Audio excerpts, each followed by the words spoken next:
In a country like ours and really where we love cinema, I decided that who's going to stop me if I shoot anywhere? As long as I don't disturb them. So we devised a process of shooting where I said the entire Bombay is my set. My film is as big as the city is. I'll shoot anywhere. I'll shoot in the train. I'll not disturb anyone. We would sneak in the running trains at times where people did not need it. We would stage our scenes. We'll shoot it. We'll get out. We never came in the way of anything. We started shooting in a very non-disruptive way. We started shooting with long lenses, like how wildlife cinematographers shoot wildlife. They're not in the face of the animals or the wildlife. They're not in the face of the tiger. They go away from a distance. They find them. They use long lenses. They have steady hands. They have very steady hands.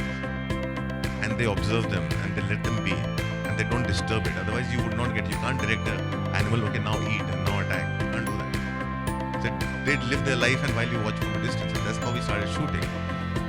When we were shooting Black Friday, I did not have money to recreate Bombay of 93, but Bombay in 2003 when we were shooting Black Friday had changed. It had the hoardings of satellite TV, it had people carrying mobile phones. So you would step back and I realized if you go too high to look down, it looks like a top angle shot. You can't have a whole film shooting like that. So we'll find a location a little higher over the people's heads and shoot them from a distance. Never tell the actor where the camera is. Never tell people there's a shoot going on. Would interact with hand gestures and nobody would come to know and would shoot and wouldn't get out. We devised a method like that. So our film started looking big. When we went to shoot Panch, they said in this budget you would rather shoot in the suburbs. I said no, I want to shoot in the heart of Bombay because the film is about the city. We shot at Kala Ghoda. I said we'll look for a place. We found an old dilapidated building and a house that was shut for many years.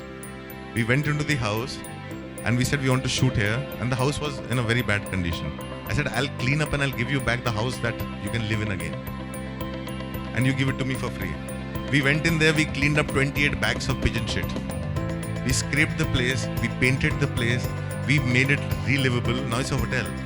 We made it like that, we got it for free. So, there are things that you do to get your film made.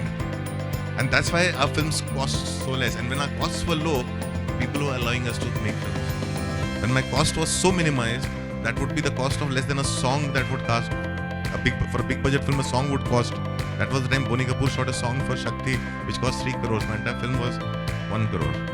I'm saying those things we started doing. And now, it's actually much more easier than that. We had big cameras, we had big equipments. And we would shoot like that. We started making movies. And my thing was, let Panch come out. I would show the world. You can make a film without a star. And Panch never came out. I never got to show the world. And then you make Black Friday. Black Friday got stuck.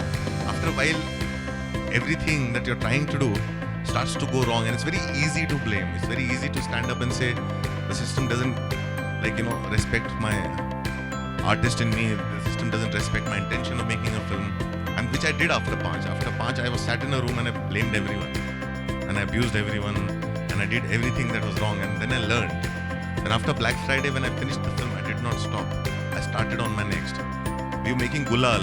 Nobody wanted us to make Gulal. It was for us to make Gulal. And I realized I have to shoot the city. The next lesson I learned was if I have to shooting in the nights.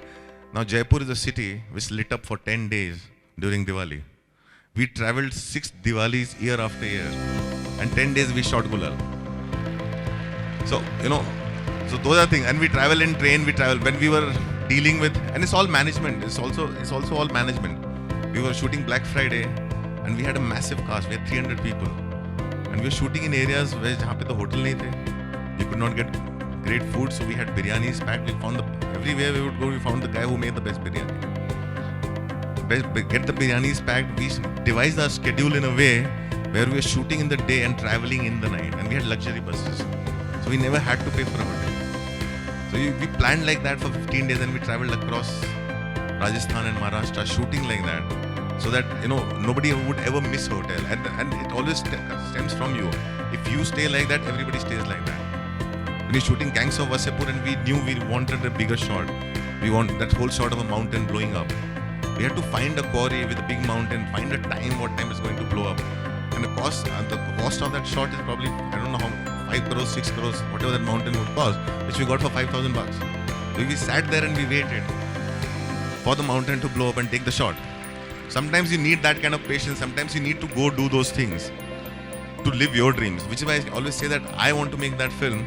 The world doesn't owe it to me. I want to do something, nobody owes it to me. And when I do something and I believe in it, I have to stand up and fight for it as well. Because I can't let somebody's insecurities seep in and stop me from doing something which I know I'm responsible enough to do it. If I can go through that much exercise and put myself through all those journeys to make that film and put it out there, then I'm also not going to let other people accuse me and stop me from doing it. I mean, those are the responsibilities that everybody has to.